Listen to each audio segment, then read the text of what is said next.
Hey y'all, my name is Ashley and I am a collector and hoarder of makeup.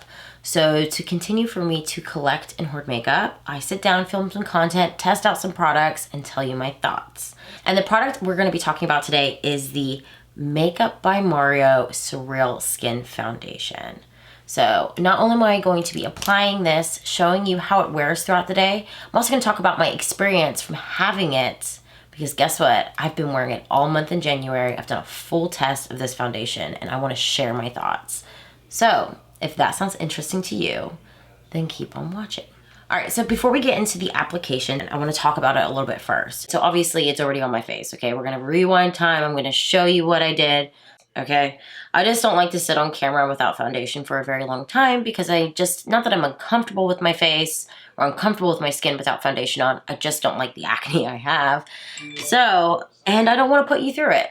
It's like minimal amount of time possible. But this is the Makeup by Mario SurrealSkin Foundation. This is a $42 foundation. So it is like, you know, I don't know if it's luxury prices or like, I don't know. I mean, this is a little bit pricier than my go-to foundation. So this is a natural finish, medium coverage, hydrating foundation. All right. And then it also claims to be long wearing, breathable and lightweight, buildable, and true to color without oxidation. Okay. So this is also a vegan and cruelty free foundation. And just to share a little bit about it, I have the shade 11N. So this is going to be a light to medium neutral shade for the foundation. Some of these claims I believe are true and some of these are not. This foundation, I never realized it was a thing or a situation on TikTok. This just shows you how much time I don't spend on TikTok.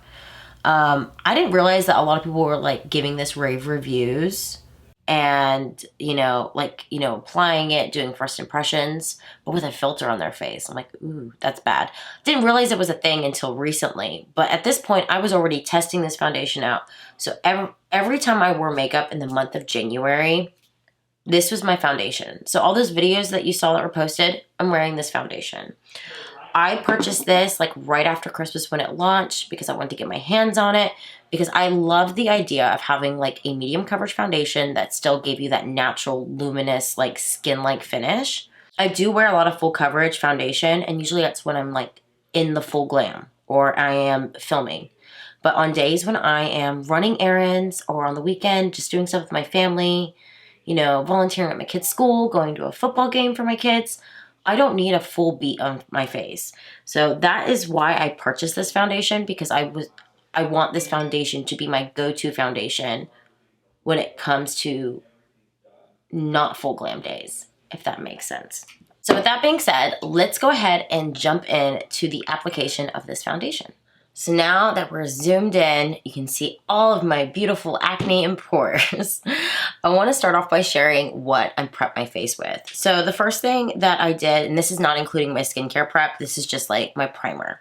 I already have the Milk Hydro Grip Primer on my face. And what I do is I put that all over my face, let it sit for like a minute. And then just on my nose, on my chin, and just like where my acne is, I patted in the Glowish Blur Jam Pore Smoothing Primer. So that way everything's kind of smooth and kind of blurred where I want it to be blurred. And now let's just apply the foundation. So the shade that I have is the shade 11N because I am a light to medium neutral kind of bitch, okay? That's it. That's all I gotta say with that one. And I'm also that type of person who does apply their foundation on a palette. And I'm just gonna go in with a brush. Now, if I'm correct, there was a brush released with this foundation. I'm obviously just gonna use the brush that I prefer. So I am the type of person who does apply their foundation with a brush and not a sponge unless the foundation just applies better with a sponge. And I want to show you what it looks like on half my face before I go in on my full face. But you can see it has a really nice coverage to it. Yeah, it's not full coverage, but it does make your skin look so healthy, which is one of the things I really like about this foundation.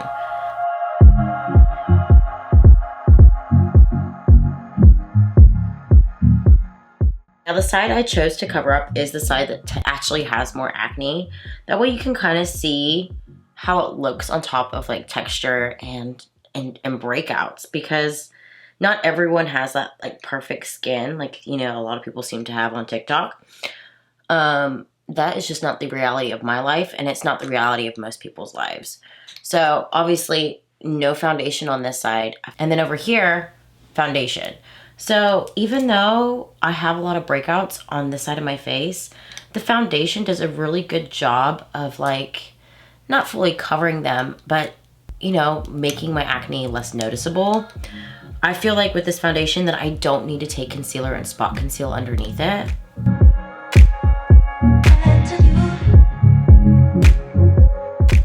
And so like this foundation is lightweight. It claims to be lightweight, and it is lightweight. It's easy to move around on your face, and a little does go a long way. Like I did one pump on my palette, and I'm still going on my full face. So the coverage of this foundation, like it doesn't bother me that it's medium, okay? Like I knew what I was getting into when I purchased it, right? It does claim to be buildable, and unfortunately I don't seem to get that from this foundation. Like I feel like you put the foundation on, and then if you try to build it up, it doesn't look right. Like it doesn't look cakey, but it just like, it makes your face look patchy, because like say you want to build it up in one area opposed to the other, it just doesn't look right. So personally, I just like to put on like one like cohesive layer of the foundation on my face and kind of just call it a day. All right, so this is what the foundation looks like with no concealer, no bronzer, no powder, nothing. Now I am going to be applying concealer and powder in all of those products. So I'm just gonna add some concealer to my face, and then I'll be right back to add powder. So I went ahead, just put on a little bit of concealer and then powdered just my under eyes. This is the Dior Backstage Flash Perfector Concealer. This is in the shade 2N. And then I just powdered my under eyes with the Jaclyn Cosmetics Brightening Under Eye Powder in the shade Pink. And now I want to get into powdering my face with this foundation. So I want to keep that like luminous, like luminosity, but I'm also one of those people who have to powder their face, or like my face does kind of like, it just melts off my foundation. I get a little bit oily, and I also live in a humid climate. So it's just, powdering my face is just a must-have step for me. And of course, keeping like the luminosity of the foundation while powdering your face like doesn't make any sense, which is why I use like the most minimal amount of powder. And I'm going to be using the Anastasia Beverly Hills one. This is like the big ass loose setting powder and translucent. The way that I use like a minimal amount of powder is like, there is barely any in this cap, and I'm going to take like the fluffiest brush I own and just kind of like do this.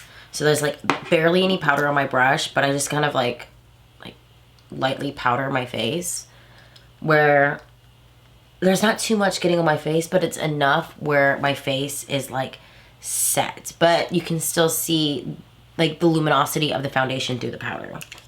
Now, the wear time of this foundation is another thing I'm going to be showing you today. I can only get this foundation to kind of last maybe 5 to 6, maybe 7 hours max. The problem with that is it does claim to be long wearing, and I can't seem to get a full long wear out of it. So long wearing foundation in my head is a minimum of like an 8-hour wear. I feel like anything less than that is not long wearing. And of course, like I have a gripping primer on my face, and that also is going to keep the longevity of my makeup. So you would think like, okay, if you can only get 6 hours wear out of this foundation, that gripping primer should help. I don't find that it does, honestly. I still have like, and you'll see it later on in this video, but every single time I've worn this foundation, the first place this foundation breaks up on is on my nose. And when I mean on my nose, I'm not talking about like in the crevices right here. I'm talking like on the tip and the bridge of my nose. I've never really had a foundation do that to me before. So I find it interesting that this one does. But at the same time, like it's not a complete like turn off for me. Like I still enjoyed using this foundation, and now I'm going to go ahead and finish out the rest of my face, and then I will check back in with you when all of that's done, and that way you can see what my face looks like before, and then you'll end up seeing my face 6 hours later, and I'll be able to explain to you how the foundation wears. All right, so I got my makeup on, and so this took me about like 45 minutes to get on my face. So this is what my foundation looks like after like wearing it for 45 minutes. So it is currently let's just say 1:15, okay? So I'm gonna come back in about 6 hours and show you how this foundation wears throughout the day. Now, knowing my luck, it's not gonna wear how it's been wearing, and it's gonna be absolutely amazing, but we're gonna see. All right, okay, so it is 8:10. So I'm checking in a little bit later than I planned on, but surprisingly, the one day that I'm showing you how long this foundation wears, it lasted all day. I didn't have any problems with it like wearing on my nose. The only problem I have right now is that I am very luminous, but I also just like cooked dinner in the kitchen. So it could be because of that. I was cooking on the stovetop. I did make chicken fried steak. So if you've made chicken fried steak before, you know that's like a constant in front of the stove cooking type of meal. So let's go ahead and just talk about my final thoughts on this foundation and like what I think about it for trying it for the entire month.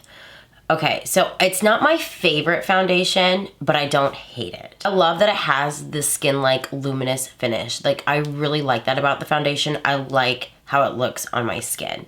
What I don't like is how it wears. So even though today it wore really well, that is not the experience that I've had.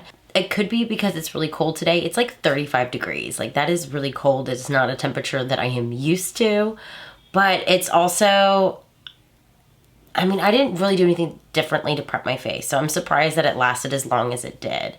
So at the end of the day, trying this foundation, I am like still like pretty torn on if I wanted to recommend it to somebody. So if you are looking for a luminous foundation that's medium coverage, this is a fantastic foundation. If you're trying to get a 10-hour plus day wear out of this, it is not the foundation for you.